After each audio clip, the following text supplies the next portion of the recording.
Hello everyone, स्वागत है आप सभी का। मैं हूं कुंदन मौर्य। और अगर आप क्लास 10 के विद्यार्थी हैं और अगर आप केमिस्ट्री शुरू से पढ़ना चाहते हैं तो मैंने सिर्फ एक लेक्चर बिल्कुल बेसिक जो होता है उसे मैंने ख़त्म किया है। और ये भी एक प्रकार का बेसिक लेक्चर है, क्योंकि आपका जो चैप्टर है ना, वो चैप्टर रासायनिक अभिक्रिया से शुरू होता है। तो रासायनिक अभिक्रिया किस प्रकार होता है उसे समझना बहुत ज़रूरी है। अगर आपका केमिस्ट्री कमज़ोर है तो आप ज़रूर इस वीडियो को अंत तक देखिएगा और इसके पहले वाले वीडियो को वीडियो लिस्ट में जाकर आप ज़रूर देखिएगा, ठीक है। तो यहाँ पर हम बिल्कुल बेसिक ये समझने वाले हैं कि रासायनिक अभिक्रिया किसके किसके बीच होता है, ठीक है। तो आप जितना भी पहले मैं पढ़ा चुका हूं, जैसे कि उसमें शुद्ध पदार्थ मैंने बताया है, तो सबसे मेन जो इंपॉर्टेंट है वो शुद्ध पदार्थ है। सबसे मेन इंपॉर्टेंट क्या है? शुद्ध पदार्थ। तो शुद्ध पदार्थ जो है ना, वो दो तरह के बताया मैंने, तत्व होता है और यौगिक होता है। आपने तत्वों के कुछ नाम याद किए हैं, ठीक है। जैसे हाइड्रोजन, हीलियम, लिथियम, बेरिलियम, बहुत सारे आपने तत्वों के नाम याद किए हैं ना।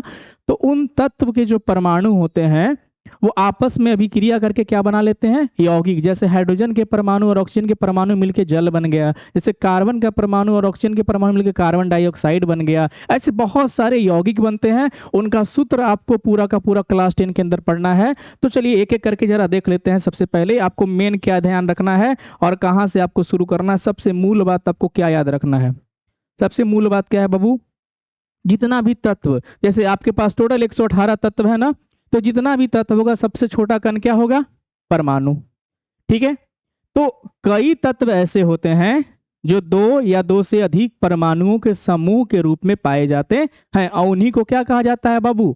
अणु। जैसे ध्यान दो, अगर मैं हाइड्रोजन की बात करूं तो हाइड्रोजन की जब मैं बात करता हूं तो यहां पर ध्यान देना कि हम उसे H नहीं लिखते हैं। जब रासायनिक अभिक्रिया लिखा जाता है ना तो H नहीं लिखते हैं, हम क्या लिखते हैं? H2 लिखते हैं। इसका मतलब यहाँ जो बोला है ना कि कई तत्व ऐसे होते हैं जो दो या दो से अधिक परमाणुओं के समूह के रूप में पाए जाते हैं। तो हाइड्रोजन भी एक ऐसा तत्व है जो दो दो को परमाणु साथ में होता है। तो जब रिएक्शन लिखाता है ना तो H2 लिखाता है, खाली H नहीं लिखाता है, ठीक है। इसी प्रकार से मैं और बात करता हूं।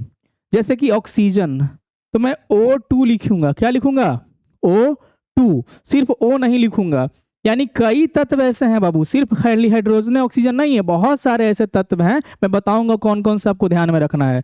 तो जो एक से अधिक, मतलब दो या दो से अधिक परमाणु के समूह में मिलते हैं उसको क्या कहा जाता है? अणु। तो वो तत्व के अणु हुए, ठीक है। और जब ये अणु टूटते हैं, मतलब हाइड्रोजन H2 लिखाया तो ये टूटेगा, H दोनों अलग, तो परमाणु बनते हैं और फिर निश्चित अनुपात में आपस में जुड़ते हैं। मतलब हाइड्रोजन और ऑक्सीजन के बीच में अगर अभिक्रिया होगा तो हाइड्रोजन और ऑक्सीजन दोनों के अणु टूटा और परमाणु बन गया और फिर आपस में क्या करेगा? संयोजकता के हिसाब से अभिक्रिया करेगा और अभिक्रिया करने के बाद क्या बना लेगा? यौगिक बना लेगा। तो थोड़ा सा देख लो बाबू कि कौन कौन से तत्व ऐसे हैं जो दो दो परमाणु के साथ रखते हैं, दो दो परमाणु साथ में आते हैं, उसके बीच में जरा ध्यान देना, ठीक है। तो मैं यहां आपको लेके चलता हूं इस वाले में, ध्यान दो बाबू, ठीक है।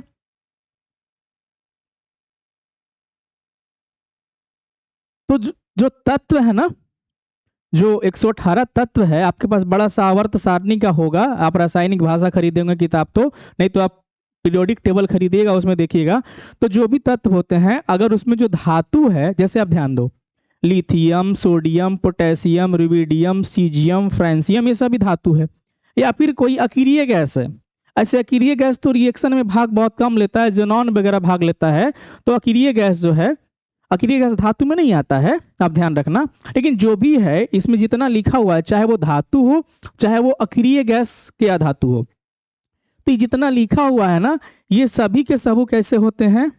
इनकी जो परमाणुकता होती है वो एक परमाणुक होता है। मतलब जब भी रासायनिक अभिक्रिया आप 10वां क्लास में लिखोगे ना, कोई भी केमिकल रिएक्शन, तो उसमें ये एक परमाणुक लिखाएगा। जैसे कैल्शियम लिखना है तो Ca2 नहीं लिखाएगा, मैग्नीशियम लिखना है तो Mg2 नहीं लिखाएगा, एल्युमिनियम लिखना है तो Al2 नहीं लिखाएगा। समझे बात को? जब ये अकेले रहेगा तो इसका परमाणुकता कितना होता है? एक, यानी ये मोनो एटॉमिक एलिमेंट है, एक परमाणुक तत्व है। तो इसकी परमाणुकता कितनी हो गई?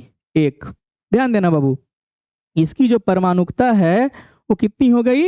एक हो गई इसकी परमाणुकता, ठीक है। अब जरा ध्यान दो, इधर आ जाओ।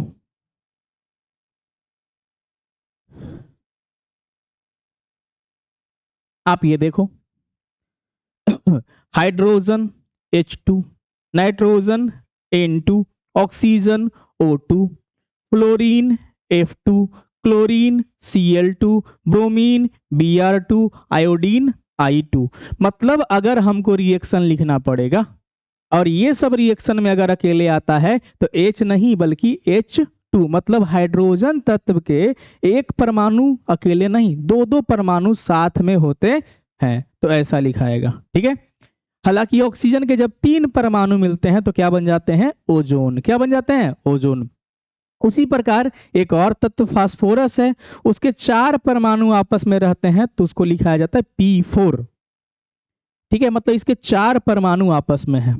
उसी प्रकार एक होता है सल्फर। क्या होता है? सल्फर। तो जो सल्फर है उसकी परमाणुकता 8 होती है। हालांकि इसकी जो संरचनाएं हैं वो जरूरी नहीं है ऐसा, जहां तक मुझे ज्ञात है ऐसे मैं बनाता हूं। 1 मिनट, मैं इस प्रकार से संरचना आपको बनाने का कोशिश करता हूं।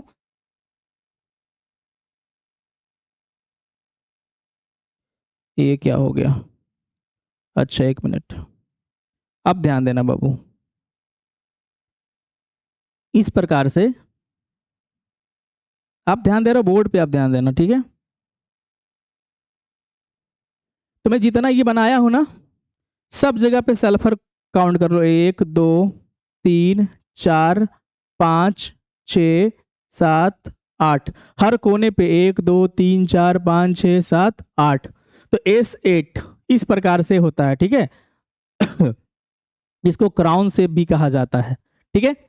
तो मैं ये क्यों बता रहा हूं, क्यों जरूरी है? इसे तो 9 क्लास में जनरली पढ़ना था बाबू, लेकिन आप में से कई बच्चे 9 मंथ से नहीं पढ़े होंगे, मैं दावे के साथ कहता हूं, इसलिए ध्यान देना बहुत जरूरी है। मतलब यहां पर जो मैंने आपको बात बताई ना, बहुत मजेदार बातें आपको बताई है। अगर ये सब कोई भी तत्व आ गया रासायनिक अभिक्रिया लिखते समय, तो ये सब की परमाणुकता कितनी होती है? 1। मतलब रासायनिक अभिक्रिया जब लिखाएगा तो एक ही तत्व लिखाएगा। क्लियर है? अब ध्यान दो इधर, अधिकांश अधातु कैसा होता है? द्विपरमाणुक होता है। और रिएक्शन में यही सब ज्यादा आएगा, रिएक्शन में ये सब उतना नहीं आएगा, या तो ई वाला आएगा ज्यादा या तो ये वाला आएगा। तो अगर धातु रह गया बउआ तो एक परमाणुक है, और अगर इधर द्विपरमाणुक वाला जितना है सबके सब क्या है? अधातु है। इसीलिए यहां पर एक नोट याद रखने का है बाबू, ध्यान दो क्या लिखा हुआ है। Hydrogen, oxygen, fluorine, bromine, iodine, nitrogen, chlorine, ये सभी सामान्य अवस्था में द्विपरमाणुक होते हैं। यानी जब भी लिखाएगा रिएक्शन में तो H2, O2, F2, Br2, I2, N2, Cl2, अकेले अकेले जब भी लिखाएगा तो ऐसे लिखाएगा, सिर्फ H नहीं लिखाएगा। क्लियर है ना बाबू? तो द्विपरमाणुक होते हैं। अब जरा ध्यान दो नीचे क्या लिखा हुआ है नोट में। सभी धातु तत्व सामान्यतः अवस्था में एक परमाणुक होते हैं। कैसे होते हैं? सभी जितने भी धातु तत्व है, जैसे sodium, calcium, potassium, magnesium, silver, iron, copper, zinc, जितना भी मैं धातु बोल रहा हूं, सभी के सभी कैसे होते हैं? एक परमाणुक होते हैं। जबकि अधिकांश अधातु तत्व कैसे होते हैं? द्विपरमाणुक होते हैं। तो जो भी आपको जरूरत पड़ने वाला चीज है वो ऐसा होगा। ठीक है। अब जरा ध्यान दो इसका जरूरत क्या पर पड़ेगा। ठीक है। देखो कहां पर इसका इस्तेमाल होगा, इस वाले पार्ट पे आप फोकस करो। जैसे हमको एक रिएक्शन कराना है, अब इस रिएक्शन में ध्यान दो, सोडियम और क्लोरीन, मतलब ये जो सोडियम के जो परमाणु है, सोडियम का जो परमाणु है वो रिएक्शन किसके साथ करेगा? क्लोरीन के परमाणु के साथ। तो सोडियम को लिखा कैसे जाएगा? तो सोडियम को कैसे लिखा गया है? Na। इस दो पर भी ध्यान मत देना, क्या लिखा गया है? Na। Na2 लिखा गया है? नहीं, क्योंकि सोडियम धातु था, इसका परमाणुकता कितना होता है? 1। तो Na, इसीलिए मैं आपको बता रहा था। और क्लोरीन, क्लोरीन कैसा है? द्विपरमाणुक। तो इसमें क्या लिखाया है बाबू? Cl2। यही ध्यान देना है, सबसे मेन बात यही आपको ध्यान देना है कि ये कैसे लिखाएगा? Cl2 लिखाएगा। क्लियर है? अब जरा ध्यान देना, ये आगे जो बना है उस पर मैं तुरंत चर्चा करता हूं। ठीक है। इस प्रकार से यहां पर आप देख पा रहे हैं, है कि नहीं। अब दूसरा सबसे जरूरी क्या है कि जब ये भी जितना भी लिखा रहा है ना, ये जो भी लिखा रहा है इस सब में कैसे कैसे क्या काम कर रहा है उसको समझना बहुत जरूरी है। तो सोडियम का Na लिखाया, क्लोरीन का Cl2 लिखाया। अब जब यहां बना तो क्या लिखा हुआ है NaCl, Na यहां पर, और Cl2 तो Cl2 नहीं लिखाया। उस पर बहुत इंपॉर्टेंट चर्चा होना बहुत जरूरी है। अगर इस पे चर्चा नहीं ना हुआ बाबू तो आप लोग बिल्कुल कंफ्यूज कर जाओगे। तो जरा ध्यान देना, मैं यहां लिख रहा हूं ऊपर ऊपर यहां पर लिख रहा हूं, ठीक है, ध्यान देना, ठीक है। Na, ठीक है। तो जब रासायनिक अभिक्रिया हुआ तो Na है, सोडियम का एक परमाणु है, और क्लोरीन के कितने परमाणु है, ये 2 परमाणु है, Cl2, इसीलिए 2 परमाणु आपको नजर आ रहे हैं। लेकिन जब रिएक्शन होता है तो ये अणु जो है परमाणु अलग अलग हो जाते हैं इसके, यानी Cl परमाणु अलग हो गए और एक और Cl परमाणु।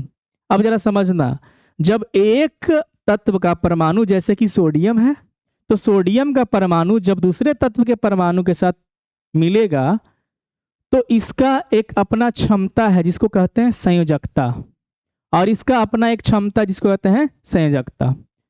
ये क्लोरीन है, क्लोरीन की संयोजकता 1 होती है। कितनी होती है, 1। तो आपको मतलब संयोजकता भी याद रखना पड़ेगा। और सोडियम है, सोडियम की भी संयोजकता कितनी होती है, 1 होती है। मैं यहां लिख रहा हूं, ध्यान देना, 1 और 1। अब जरा ध्यान देना, सोडियम जो है ना बाबू, सोडियम जो है वो धातु है। क्या है, धातु। और क्लोरीन जो है वो अधातु है। मतलब सोडियम 1 इलेक्ट्रॉन, इसको संयोजकता 1 का मतलब सोडियम इसको 1 इलेक्ट्रॉन देना चाह रहा है और क्लोरीन जो है इसको 1 इलेक्ट्रॉन इसका लेना चाह रहा है।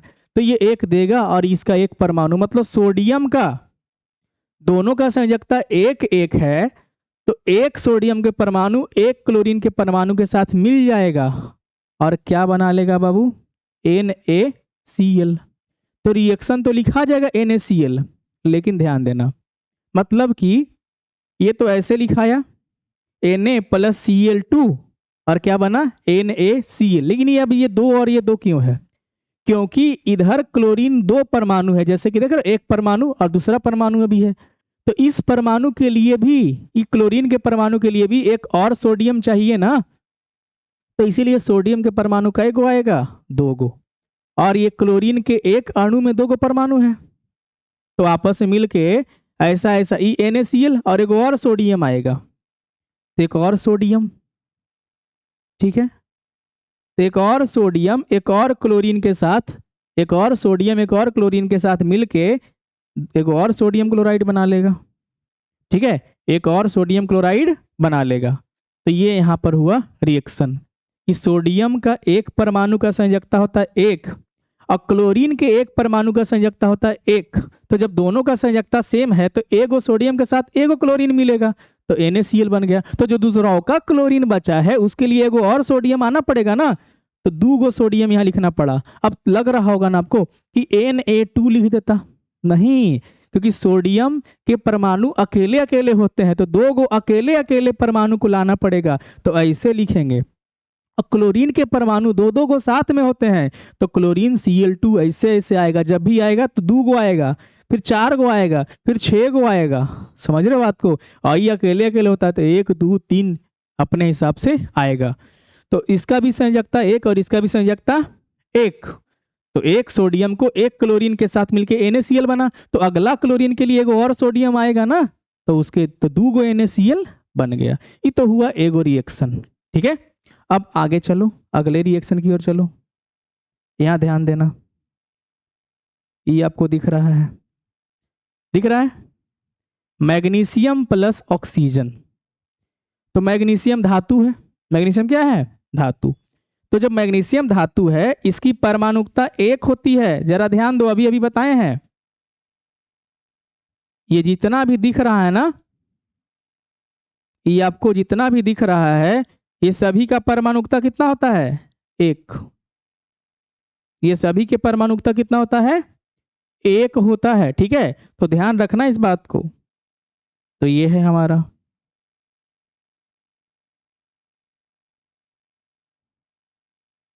मैग्नीशियम, तो Mg2 नहीं लिखाया, क्या लिखाया, Mg। और है ऑक्सीजन, तो ऑक्सीजन के परमाणुकता कितना होता है, 2, तो O2 लिखाया। अब ध्यान देना क्या होगा, जो Mg है ना, यहां मैं लिख रहा हूं, ऊपर ध्यान दो, Mg जो है इसकी संयोजकता 2 होती है। अब ये मुझे पता है, मतलब आपको अगर सच में वाकई में केमिस्ट्री पढ़ना है तो मैग्नीशियम की संयोजकता 2 होती है, इसको मैं बताऊंगा कैसे होता है, तो ठीक है, थोड़ा सा आप वीडियो को अंत तक देखो, ठीक है। अगर इसमें अच्छा नहीं हो पाया तो मैं अगले में बता दूंगा, लेकिन बहुत अच्छे से मैं एक एक चीज को क्लियर करना चाहता हूँ, मन से पढ़ाई करो, मैं अच्छा से आपको मदद करूंगा, ठीक है। तो मैग्नीशियम की 2 होती है। ऑक्सीजन के एक परमाणु की संयोजकता जो होती है इसकी भी 2 होती है, ठीक है। तो मैग्नीशियम का तो एक परमाणु एवे किया है, ऑक्सीजन की परमाणुकता तो 2, परमाणुकता अलग है, संयोजकता अलग है। तो ऑक्सीजन की परमाणुकता 2 होती है, तो इसका मजबूरी है कि ये 2 गो आएगा, अकेले नहीं आएगा। लेकिन जब रिएक्शन दोनों में होगा ना तो ये टूटेगा, ठीक है, तो ये भी अलग ये भी अलग। अब इसके परमाणु और इसके परमाणु में क्या होगा, मिलन होगा। तो ये ऑक्सीजन के परमाणु, एक परमाणु का संयोजकता 2 होता है, ठीक है, और मैग्नीशियम के भी एक परमाणु का संयोजकता 2 होता है, ठीक है। ये धातु और अधातु है, मतलब ये 2 इलेक्ट्रॉन देना चाह रहा है और ऑक्सीजन के 2 एक परमाणु इलेक्ट्रॉन लेना चाह रहा है। यानी जब दोनों की संयोजकता 2 है तो एक मैग्नीशियम एक ऑक्सीजन, जब दोनों का सेम सेम रहे ना तो डायरेक्ट एक मैग्नीशियम एक ऑक्सीजन के साथ क्या हो जाएगा, मिल जाएगा। तो एक मैग्नीशियम का परमाणु एक ऑक्सीजन के परमाणु के साथ मिल गया, ठीक है। यहां आप देख पा रहे हो, एक मैग्नीशियम जो है एक ऑक्सीजन के परमाणु के साथ मिल गया, क्या बना लिया, MgO बना लिया, ठीक है। तो इसी प्रकार एक और ऑक्सीजन का परमाणु तो रह गया ना, उसकी भी संयोजकता तो 2 होगी, तो उसको मिलने के लिए मैग्नीशियम एगो और आना पड़ेगा, इसीलिए यहां मैग्नीशियम कै गो लाया गया है, 2 गो लाया गया है, समझे। इसीलिए ये मैग्नीशियम का जो काला काला परमाणु नजर आ रहा है ना आपको, ये कै गो है, 2 गो है, कै गो है, 2 गो, ठीक है। तो टोटल कै गो MgO बना, 2 गो क्या बन गया, MgO बन गया, ठीक है। अब अगले में चलो, ध्यान दो, ये लास्ट में समझाता हूं, ध्यान देना। नाइट्रोजन, तो नाइट्रोजन जो है उसकी भी परमाणुकता कितनी होती है, 2, तो N2 लिखाएगा, क्या लिखाएगा, N2, N नहीं लिखाएगा। और हाइड्रोजन जो है इसकी परमाणुकता कितनी होती है, 2, तो ये भी क्या लिखाएगा, H2 लिखाएगा, H नहीं लिखाएगा। तो N2 और H2, अभी इस 3 पर फोकस मत करना, ध्यान देना। तो N2 और H2 लिखाएगा, ठीक है। अब जरा ध्यान देना, जब ये रिएक्शन होगा तो कैसे रिएक्शन होगा, नाइट्रोजन के परमाणु N, ऊपर देखो मैं लिख रहा हूं नाइट्रोजन के परमाणु N और हाइड्रोजन के परमाणु H, तो N और H लिख दिए, ऐसे ही करना है आपको। नाइट्रोजन की जो संयोजकता होती है वो 3 होती है और हाइड्रोजन की संयोजकता होती है जो कितनी होती है, 1 होती है। मतलब नाइट्रोजन जो है इस 3 के बराबर होने के लिए हाइड्रोजन को कितना गुना आना पड़ेगा, कै गो आना पड़ेगा, 3 गो आना पड़ेगा ना। मतलब इसका 3 पूरा करने के लिए, इसका जब संयोजकता 1 होता है तो इसके 3 को बराबर करने के लिए ये 1 होता है तो 3 गो ना आएगा, यानी नाइट्रोजन का 1 गो परमाणु हाइड्रोजन के 3 गो परमाणु के साथ रहेगा। कितने परमाणु के साथ रहेगा, 3 गो, ठीक है, समझे बात को। तो ये वाला चीज जो लिखा हुआ है इसको भी साइड करो। नाइट्रोजन के जो होगा 1 गो परमाणु जो होगा हाइड्रोजन के कितने परमाणु से आएगा, 3, मतलब 1H 2H और 3H आएगा। इसीलिए यहां पर क्या लिखा हुआ है, NH3। समझे बात को, फिर से मैं बताता हूं, ध्यान देना।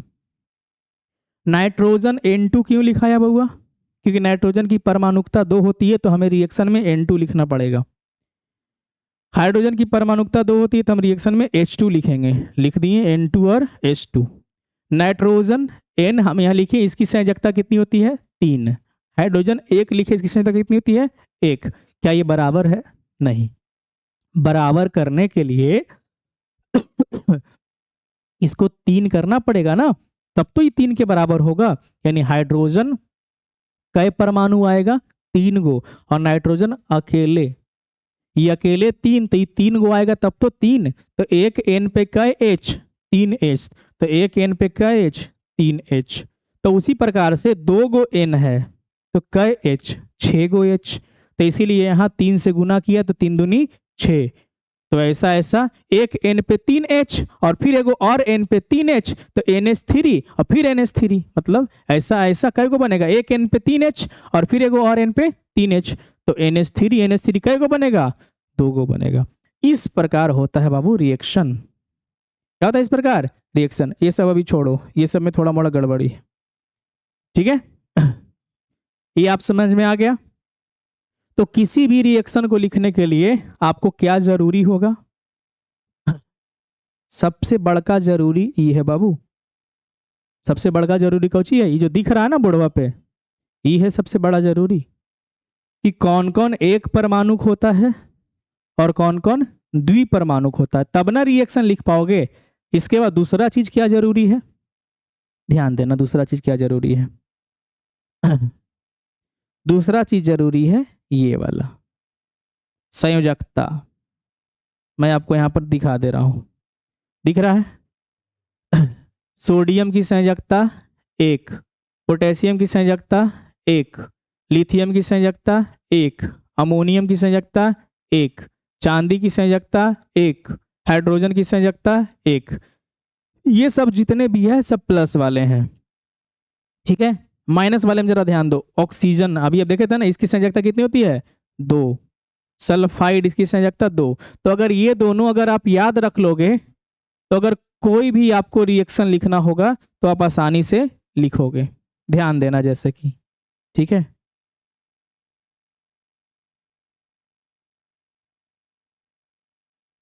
इस उदाहरण पे समझो, जैसे सोडियम का परमाणु और क्लोरीन का परमाणु कैसे आपस में मिला होगा, क्योंकि चूंकि सोडियम की संयोजकता 1 होती है और क्लोरीन की भी संयोजकता कितनी होती है 1 होती है। अभी प्लस माइनस वो चार्ज है बैलेंस करने के लिए, ठीक है तो ये एक इलेक्ट्रॉन दिया इसलिए Na प्लस और ये एक इलेक्ट्रॉन लिया इसलिए Cl माइनस, तो एक एक परमाणु से काम चल गया, ठीक है। क्योंकि इसकी संयोजन क्षमता 1 है, इसकी संयोजन क्षमता 1 है, तो NaCl क्या बन गया, NaCl बन गया। अब आ जाओ दूसरे वाले में, कैल्शियम इसकी संयोजकता 2, कैल्शियम धातु होता है बाबू, धातु इलेक्ट्रॉन देता है, इसकी संयोजकता कितनी 2, और ऑक्सीजन जो है ना इसकी संयोजकता भी 2। तो रिएक्शन जब होगा तो परमाणु में टूटेगा। अभी आयन के रूप में लिखा हो इसलिए माइनस लिखा हो, इसे लिखेंगे कौन चीज Ca+O2 लिखेंगे, ठीक है। तो ये इस प्रकार से हो गया, कैसे लिखेंगे मैं लिख के बताता हूं, Ca+O2 ऐसे लिखेंगे। लेकिन जब रिएक्शन लिखाएगा तो सोचेंगे कैल्शियम का संयोजकता 2 होता है, ऑक्सीजन का संयोजकता 2 होता है, तो ये 2 इलेक्ट्रॉन देगा, ये 2 इलेक्ट्रॉन, यानी कैल्शियम के एक परमाणु से ऑक्सीजन का एक परमाणु मिलेगा और क्या बनेगा CaO। तो क्या बन गया सूत्र CaO, ध्यान दो क्या बना सूत्र CaO। फिर लग रहा होगा कि 2 था तो कहाँ गया, तो बाबू यहाँ 2 से तुम क्या करोगे गुना करोगे, कि एक ऑक्सीजन पर एक कैल्शियम तो 2 ऑक्सीजन पे 2 कैल्शियम, तो 2 कैल्शियम आ गया, यानी यहाँ भी 2 से क्या होगा गुना होगा। ऐसे होता है बाद में रिएक्शन। अब आगे जरा ध्यान दो, ये वाला इस पे ध्यान दो। एल्युमिनियम की संयोजकता 3 होती है, कितनी होती है 3, ये 3 होता है, ठीक है। और ऑक्सीजन की संयोजकता कितनी होती है 2, एल्युमिनियम 3 और ये 2 बराबर कैसे होगा, जब 6 बनेगा तो इसकी कई बार आएगा 2 बार और कई बार आएगा 3 बार। तो एक तरीका ये होता है कि अदला बदली कर दो, ये 3 बार आएगा और ये 2 बार आएगा, यानी 3 को इन्हें कर दो 2 को इन्हें कर दो, तो फॉर्मूला क्या बन गया Al 2 बार आएगा और O कई बार आएगा 3 बार आएगा, तो क्या बन गया Al2O3 बन गया। अगला जरा ध्यान दो, ये बहुपरमाणुक आयन है NH4+, इसको कहा जाता है अमोनियम आयन।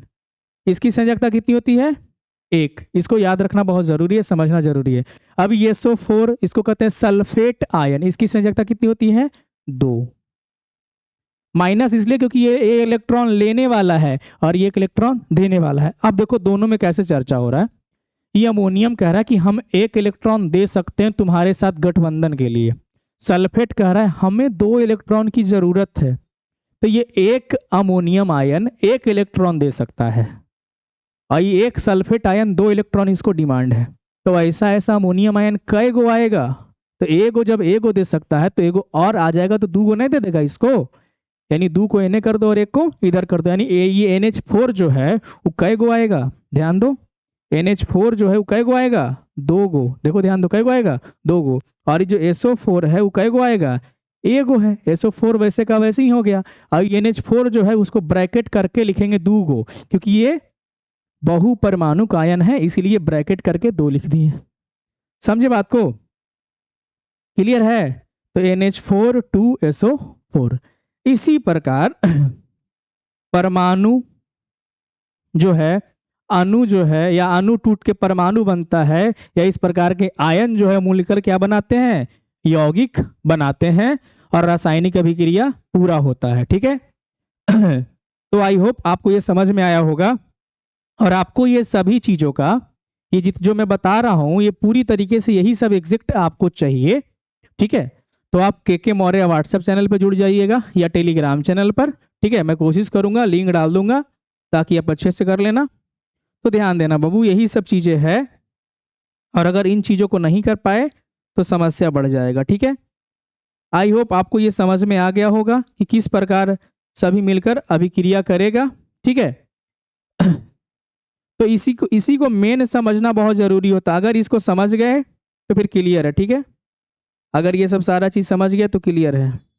देखो जरा ध्यान से, कुछ और भी रिएक्शन यही सब तो है। नहीं, ये सब तो पहले मैं बता चुका हूं, जो भी रिएक्शन है यही सब है। ठीक है। यहाँ पर बस वही बताया हुआ है। जैसे हमको पोटेशियम लेना है और क्लोरीन को लेना है, तो पोटेशियम का K लिखोगे, इसकी परमाणुकता 1 होती है, K2 नहीं लिखोगे। लेकिन क्लोरीन को जब लिखना होगा तो Cl2 लिखोगे, इसकी परमाणुकता 2 होती है। लेकिन जब रिएक्शन लिखना पड़ेगा तो क्या करेंगे, ध्यान देना, मैं लिख रहा हूं कलम से, इसकी संयोजकता, जैसे K अलग से मैं लिख रहा हूं, इसकी संयोजकता 1 और क्लोरीन का भी संयोजकता 1, तो 1 पोटेशियम पर 1 क्लोरीन आएगा, 1 पोटेशियम पर 1 क्लोरीन आएगा। तो 1 पोटेशियम के लिए कितना चाहिए, 1 क्लोरीन चाहिए, तो क्या बनेगा, KCl, क्या बनेगा, KCl। फिर कहोगे कि क्लोरीन तो 2 गो था, तो यहाँ 2 गो काहे नहीं आया, तो 1 क्लोरीन पर 1 पोटेशियम, तो 1 और क्लोरीन है तो 1 और पोटेशियम, यानी यहाँ होगा 2 से गुना और यहाँ भी होगा 2 से गुना, तो 2 गो बन जाएगा। ऐसा ऐसा तो रिएक्शन ऐसे ही लिखाता है बाबू। ठीक है। आई होप आपको ये कंसेप्ट क्लियर हो गया होगा। अगर आपको मेरा प्रयास अच्छा लग रहा है, मैं आपको समझा पा रहा हूं, और चैनल पर नए हैं तो सब्सक्राइब जरूर कीजिएगा, और दोस्तों को जरूर कीजिए शेयर, और वीडियो को लाइक करिएगा। ठीक है। मिलेंगे अगले वीडियो में, तब तक के लिए धन्यवाद।